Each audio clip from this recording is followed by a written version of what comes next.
Hey guys, Brad the Builder here. Today I'm going to share with you guys 8 tips. Maybe there's a few more, but I've summarized it into 8 tips on how you should hire a contractor.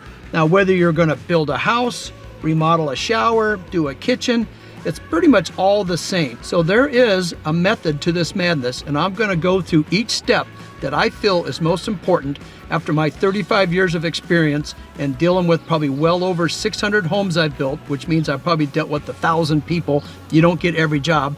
So what I have learned, the success that I've had through the years, this is the steps I would recommend that you follow, but also it's a partnership that you should create with the builder at the end. So let's get started and go through what steps you need to take on finding a successful home builder or a contractor.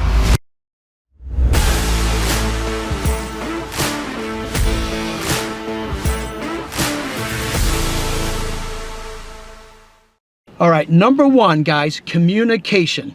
That is first and foremost, because if you cannot communicate with the home builder, you will have a miserable experience. They need to listen to you, and also you need to listen to them. Again, it's a partnership.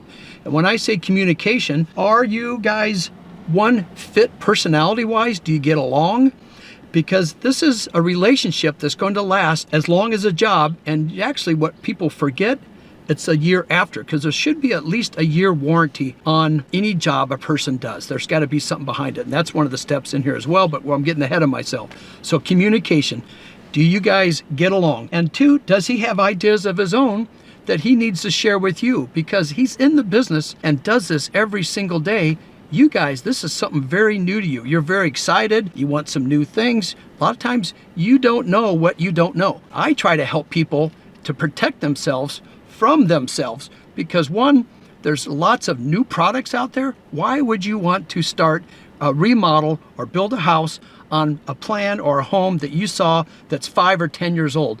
There's always new and better ways, but there's also the right way to do things. Communication is number one, and make sure that you feel good in your gut. That's important. If you feel, women, you girls have this a lot. Us guys, we tend to say, I think I can make this work. Listen to your spouse. You gals know when it's wrong in your gut. That's an instinct that God gave you that us guys, for some reason, don't have. If you don't like it, the way it feels in your gut, walk away, move on. That somebody's trying to tell you something. So listen to your instincts. All right, number 2, guys, is get some references. And when I say references, a lot of builders and people will play tricks. There's always the number 3, top 3 references that they have. Keep in mind, I've built for the last 35 years, I got a bunch of references. And so for me, it'd be beneficial that I give you my top 3. And they could be 10 years old. That's not fair. You need to ask the builder for 3 references when it's under construction, just moved in people, that's the second one, and then maybe a year or 2 after they've moved in. That will tell you, as you get started, is the guy doing what he says he's going to do? During construction, they've gotten a chance to kind of get their feet wet. Is the builder making changes? How's the change orders going? How is the communication happening? And then at the end, with that person that's at least a year or 2 old, does that builder stand behind his product? So there's the warranty side. But as you're getting these references, come in to the house, meet the builder on one of his job sites.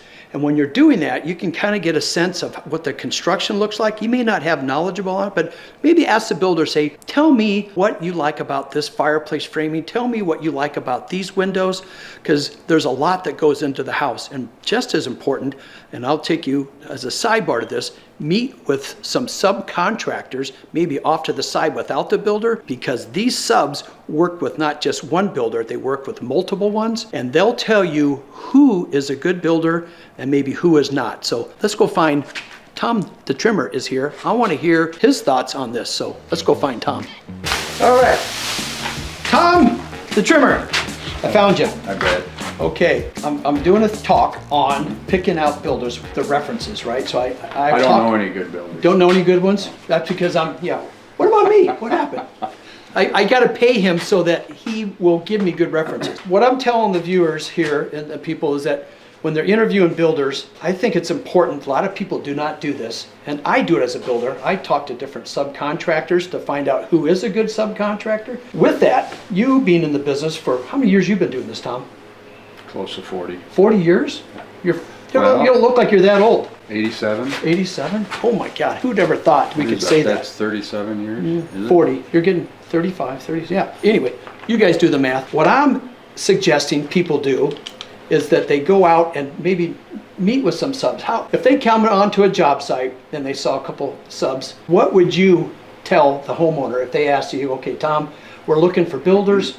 Do you have some references? How would you handle that? And would you welcome a homeowner approaching you to say that? Well, the first thing I'd do is try to think off the top of my head. If I know any particular subs in that area, and my mind goes back to what I have in my contacts in my phone, because I only put contacts in there that I would refer to builders or homeowners. If I wouldn't feel comfortable with those subs in my house, I wouldn't refer them. And another thing is, whoever I refer has my name on it. So if they're gonna screw it up, I don't want to be having to be standing behind that. That's a good point. So when a customer or homeowner or a potential homeowner client, because these people are not only building houses, they might just be doing a remodel, so they're looking for a trim carpenter or a tile guy. With you being a trim carpenter, you're going to be needing a tile guy or a painter. So you're in the field all the time working with these guys. So Right. It makes sense that they would ask you for some references. It's so easy to become a painter. You don't need to have a license. Correct. You don't have to have a license to become a framer. You don't have to have a license to do a lot of stuff. You have to have a license to be a builder. We're supposed to know everything, Right. but we don't. We don't know everything. So Correct. we rely on the subs, all the good people. It's kind of like the doctors need good nurses around them. What travels faster, good news or bad news? So if you get a good sub, that doesn't travel as fast as if you get a bad sub, everybody knows about the person. The references are only as good as the sub you're asking reference from, because that homeowner has to have confidence in that sub. If he doesn't know that sub from Adam, those references don't mean anything. That's true. So where would you say a homeowner should go? Would they go to like a lumber yard, a lumber salesman? That is a very good possibility. Okay. Otherwise, Because the lumber salesman deals with all these. A lumber salesman deals with framers. He deals with trim carpenters. Right. He'll deal with interior designers. He deals with a lot of people because they're selling a lot of different materials. So Correct. that would be a good start to find what sub do you talk to, because sometimes it's going to be hard to find a Tom as handsome as he is. So there's not that many good-looking trimmers out there left. So Tom, you're a dying breed. yeah, and I don't have to advertise either. No, and if they don't, that's another thing. They don't advertise. If you see a guy running ads in this day and age, there is so much business going on. That tells you something, that they are looking for work because they can't get it anywhere else. The people drive in your car, drive around the job sites. If you see a guy getting in his truck, ask them. If they're out working, pretty much tells you they have probably a successful business, because you may not have heard of them because they do not have to advertise.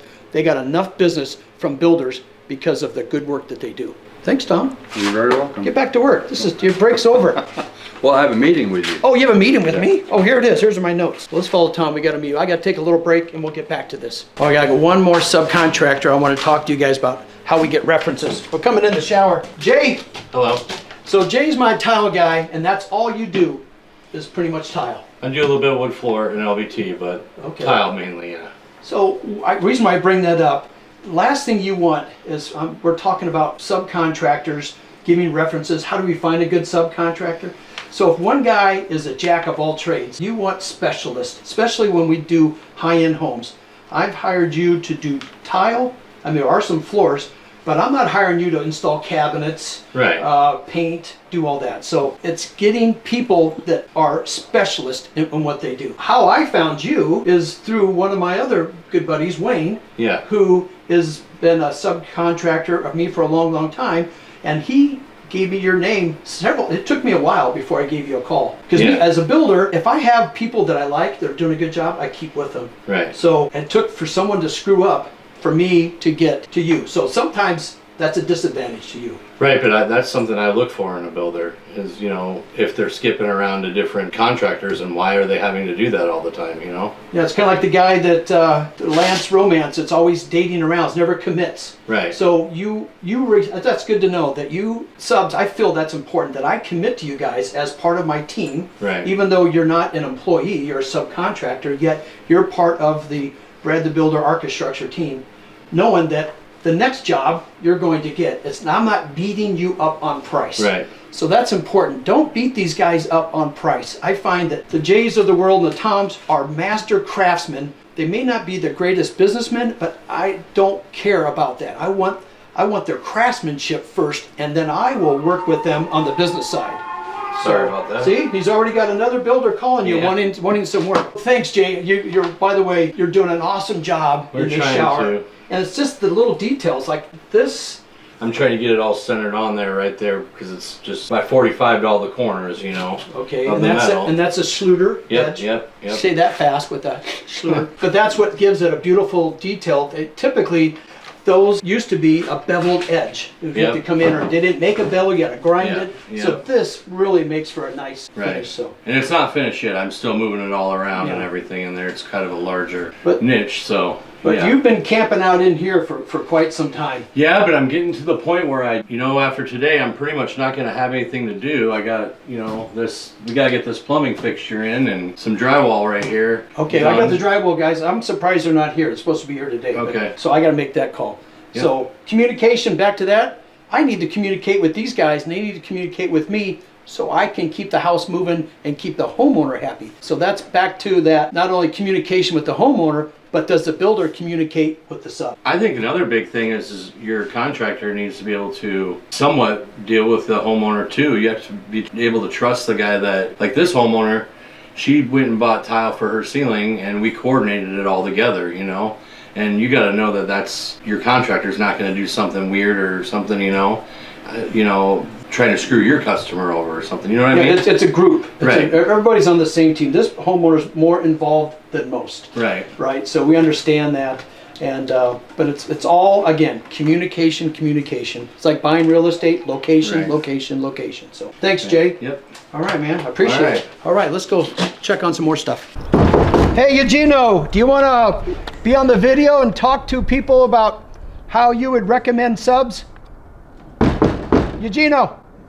I guess he's not in his office. Okay, guys, number 3 is licensing and permits. Most builders, they have now passed it where you need to have a license to be a contractor. There's different levels. So you should ask if they have a license. That's important, which means they've passed tests, they've been educated. And then there's permitting on a job. Not every job needs a permit. If you're building a house starting from scratch, yes, you need a permit.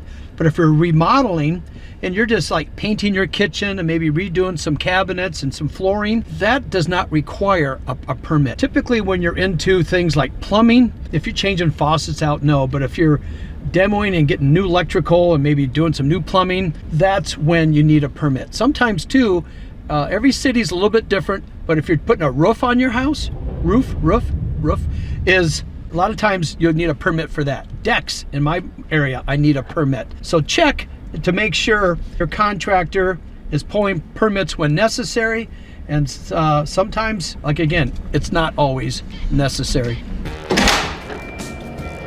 Okay guys, I'm bringing you to my office to talk about number 4, the detailed plans, specs, and agreements. It's important to have everything written down, so I brought you to my office. Let's go upstairs and I'll show you what I do to make sure everybody's on the same page. All right, guys, I've changed offices. I was downstairs. I've downsized a little bit, so I just took a little small office upstairs. I'm not here very often. Let me show you what I do with clients on a detailed binder. So we have plans, specs, we have agreements, warranty, and a draw schedule. All that's put together in a binder, so I'll show you. All right, what I do is I put together a binder. This is the office copy. I also have one that the homeowner has. And this binder starts off, and it's important that we keep everybody organized. We have a schedule. Here's my permits in here. This is a completed job, but I want to show that we have a thing for plans. So in this binder, all the detailed plans, anything that it's associated with this house as far as blueprints. There's an appraisal. Here's the plans that we used when we built the house. This is a small version. Now we have a large version as well, and I'll show you that here in a second, but I always want to have everything in one binder. Then we have what we call specs, specifications. Specifications is what a blueprint does not show. A blueprint shows measurements. It's a 2D drawing. Sometimes now we're getting advanced with 3D drawing, but it doesn't tell you on a blueprint what kind of doors you're getting, what kind of windows you're getting. It talks about trim, it's all the finishes. It doesn't show what kind of flooring. It might say carpet, but you don't know what kind of carpet, price range. So these specifications break the house down from, I even start from digging the hole, because when you dig a hole, some areas you got to remove trees. We have cornfields here. Sometimes you dig a hole, I've done this before, we find a big rock. Who's going to pay to have that rock removed? So as a builder, I don't want the responsibility. I'm not assuming anybody else's risk. So we write this out, explain it in the event that happens, who's going to pay for it. Well, I'll show you. This is a very detailed, I call it, it's in layman's terms so everybody understands it. The subcontractors use this, the homeowners use it, and I use it. Everybody uses these here. Then how do I get paid? I have a draw schedule, and we break the house down into, this house here happened to have 44 areas of, we broke the house down. Doesn't mean I'm getting 44 draws. Typically a house takes about 8 to 9 months to build. I like to get paid every 30 days. So I go back and look at how many items got done, and I'll check them off, and I have a percentage by it. And then I'll ask the homeowner, hey, I've got 10% of the house done. This is $1 million house. You owe me $100,000. So that's kind of simple. And then my bid sheet is what I see. And then we have selections in here. The homeowner is very much a part of the construction. We have a schedule that they need to follow, and when they make a selection, we are filling in the blanks. So we're taking this big elephant, I call it, and putting it down into bite-sized pieces. There is a process involved on making the selections. That's a whole nother story, more details. And then we have what we call some allowances, and that's part of the selection. Allowance is where I don't know what their tastes are for, let's say, appliances. So you can have good, better, or best. Each one comes at a different price point. I typically like the client to go out and make the selections while we're designing their house so that they are pricing the appliances they want, and I'm not coming in with a low number, because you can have appliances as low as $7,000 to as high as $70,000. So if I come in at $7,000, they're going to love the price of the home, but they're going to be madder than heck at me when they go make the selections, because they are in what they call the builder grade, and nobody wants builder grade appliances, builder grade carpet. No, that's the bottom of the food chain. If they are making the selections, they're setting the price, and that typically runs pretty close to almost 40% of the house. 40 to 50% of the house is these people's selections, from windows to cabinets to carpeting, on and on and on. Those are the most expensive things in a home, so I hope that makes sense. So over here, guys, I'm going to show you, these are all the homes that I have built here recently. So I keep a set of plans. Let me find this one here. I can get it off. Okay. I keep a blueprint. This is part of the contract. I'll show you some contract. When I build a home, I have a contract that's a written agreement that talks about how I get paid, that I'm providing quality workmanship. They also, what the homeowner's expectations are, that they need to make selections on time, and who's carrying insurance. That's another thing. I carry insurance for builder's risk. If I'm building on their lot and they already own it, they need insurance as well, because if something goes wrong, the insurance companies or whatever, if there's someone that's in trouble, they go after where the money's at. They go after everybody. So make sure you cover your butt on that. So then a blueprint, that's part of the agreement. This is the house that we're building, and I keep this in the office, and I say it's office copy. And then anytime a homeowner makes a change, I write on this plan. This plan never leaves my office. And so when you're talking to builders, you want to find out how organized they are. Ask them to see what they've done with other people's homes, because even though this is a plan, that doesn't mean it's perfect. When you set goals, don't you kind of always adjust them a little bit along the way? Well, when you're building a house, there's always going to be some opportunity for change, and that's what I'm constantly looking for. Okay, so I just went over everything, the agreements and everything that's important for the client to have. We need to stay organized, we, the builders, and that's important that the builders organize, which helps keep you organized. So when you're making selections, we always give them a nice binder that they can put all their papers in. Everything's organized together right in here. So this leads into item number 5, and that is making the selections and working with interior designers. There's two different kinds. There's designers and decorators. Let me clarify that. A designer is someone who's been to college for at least 4 years, sometimes 5. It takes quite a bit to become an interior designer. It's a degree. A decorator, I can become a decorator right now. Some builders' wives are decorators. Some builders think they're decorators. They're not professionals. So there's a big difference. Don't ever call an interior designer a decorator. You might get kicked in the shin. I've got bruises to prove it. All right, guys, item number 6 is warranty. Now, we can go in details with this, and I will just briefly, because there's 2 ways. Will the builder, contractors, subs, whatever, stand behind their products? You know, when you build a home or you buy an appliance or do remodeling, there's warranties that come with those products, but it's the labor part that we really have a hard time with, and people standing behind it. So what I've done in my company to create a warranty, first of all, I give them a 1-year warranty. What I like to do is come through the house after 30 days. They've lived in the house, they've test driven it. It's kind of like when you buy a new car, sometimes the window quits rolling down or the radio, something goes a little haywire. We want to make sure that they're living in the house, flushing toilets, turning doorknobs, what have you. So typically in 30 days, make a list so that we come back with everybody in 1 or 2 days and get it all done. So the warranty, I feel, should be organized by the builder. Some builders give homeowners names of all the subcontractors. I think that is very wrong, because the subs contract is really with the home builder, and I want to be able to know what's going right or wrong with my homes. It's not the homeowner's job to call the subs to get them back to do the work. It's the builder's job. The builder hired these guys, and it's his responsibility. So then the next step is that I use a guideline called, it's put out by the National Home Builders Association. They have been putting this out for years, and I've been using this. It's the Residential Commercial Performance Guidelines. And this happens to be the 4th edition. Here is the 6th edition. They just keep growing, because every time a group of builders, I think there's about 300 of them, to get together and they talk about the situations and problems. I always call problems situations because they can be fixed. What is a problem and what's not? For example, concrete will crack. When is a cracked concrete a problem? So they go, you look up concrete, and if you say my driveway is cracked, they'll give a definition of how wide the crack is. Then they'll tell you what the fix is. Sometimes it's a tear out, sometimes it's caulk. Then there's drywall. I mean, they go through the whole house. So these builders over the last 25, 30 years have been meeting on a regular basis, coming up with a guideline that they go by and the homeowners go by. So I make this part of my contract when I buy a home, telling the homeowner up front that we're gonna live and go by these guidelines, so that we're not dealing with homeowners coming in. I've had this where they'll say, can you come right here? If you get down real low, you can see there's a little tiny ding right there. That will drive everybody crazy. I tell people there's no such thing as a perfect home. The only way you can get a perfect home, and that's in heaven. And if you want, we can make arrangements to try to get you there. All right, guys, wrapping up here. This is number 7, closing on number 8. When you pay the builder, we talked about that, there's a loan draw. What is expected of you up front?